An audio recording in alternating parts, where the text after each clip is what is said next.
Hey, it's Wednesday, February 15th.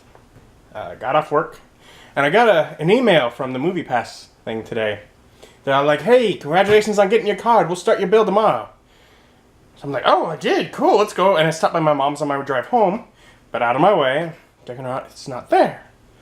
Well, there was a link on the email for I didn't receive it, so I clicked that. Oh, okay. Well, we'll just check back in a few days. So really it means, hey, you're about at the point where you should have gotten the card. We weren't really tracking anything. So we assume maybe you got it. Did you? But they just worded it like that and got my hopes up. Ugh. But I guess it means I should get it soon. Anyways, so since I did that and had to go from there back towards the house, I was like, I'll stop by McDonald's. And they really want you to use the mobile ordering. Because they let you get way more food than anywhere else. It's like, do you want to get any sandwich like this grand Big Mac that is huge for $1? The same price we charge for our normal little cheeseburgers or our McChicken? Well, sure, we can let you do that if you use the mobile app. And I'm like, okay, I'll use the mobile app for saving like $3 or $4 on a meal. Yeah, so I got a nice little $4 meal. I'll eat that and then get on with my day. Alright, did a little editing. I need to get something uploaded for tomorrow because I don't have a vlog up for that yet. Finished watching the most recent Critical Role, which is episode 5, which was a little bit shorter and felt a little more manageable. So I appreciated that. I'm sure it's just, it wavers half hour, 45 minutes, one direction or another, just depending on the campaign and what's going on in that. I'm sure it's just completely random, but still, I appreciate that. Otherwise, I don't know. Not gonna know. I'm reading a little more Xanathar's Guide. Finished the Downtime Activities, and I'm using it. I am really loving a lot of the new stuff that they're giving in that book. That is what the Dungeon Master's Guide should have been. Obviously it has player stuff too, but and ultimately, I don't blame them. It's kind of the idea almost. What were they going to do? They couldn't necessarily predict exactly all, how things would be received. They gave a shot, and I guess this is just a rewriting of a bunch of the Dungeon Master's Guide mechanics, and a lot of they're still based on all the same main player mechanics. So, well, technically, if I were to have used a lot of the stuff in the original Dungeon Master's Guide, which a lot of it was just, it didn't quite work for me, so I didn't. So really, these are just like new things. But technically, these traps, these downtime activities, etc., they are technically basically replacements for what was in the Dungeon Master's Guide. They're just better. More fleshed out, more real. With options not just for what the player is trying to do, but to invite things into the story and make it have a lot better feel. So yeah, I am enjoying that.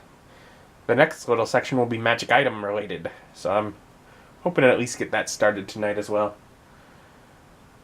Otherwise, just hanging out online, looking at things I might spend portions of my tax return on. A decent amount is going to be some more shelves to fill up this space and a table to match all the furniture that I have here, because yeah, and that'll be nice. It'll really tie the room together. But then after that I should still have a little bit left, and just looking at what I might do with that. Yeah, hopefully that'll be here like next week. I got a vlog uploading for tomorrow. It'll be kind of weird when I'm actually caught up, because I've now started to get a little bit used to uploading for the next day. And when I'm caught up, of course, that won't be something I can do. And I got bagels yesterday. I went to Ollie.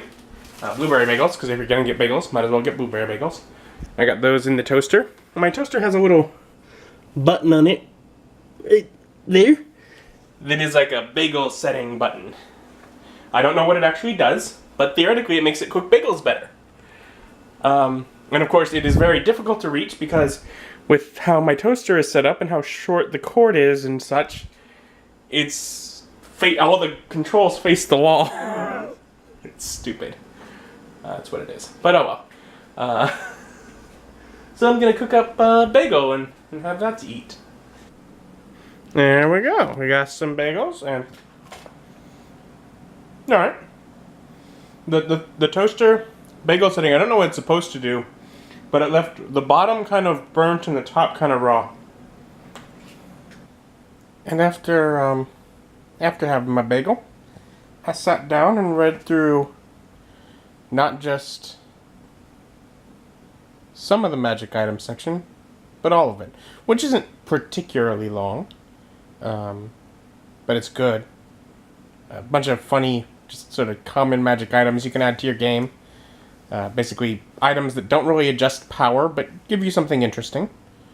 And also, new tables and rules on distributing magic items that are a little less vague and more trying to just say, hey, here's the reason we're doing things, here's the outcome we're looking for, and here's another way to do it other than what was the vague method in the Dungeon Master's Guide. It just flat out basically says, the idea is to give a party like 100 magic items spread out this way over the different rarities between levels 1 and 20.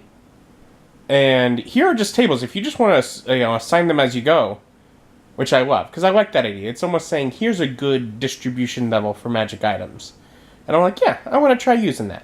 So, yet again, another section, stuff I like. I am really, really enjoying this book. It's almost 9. And I am tired.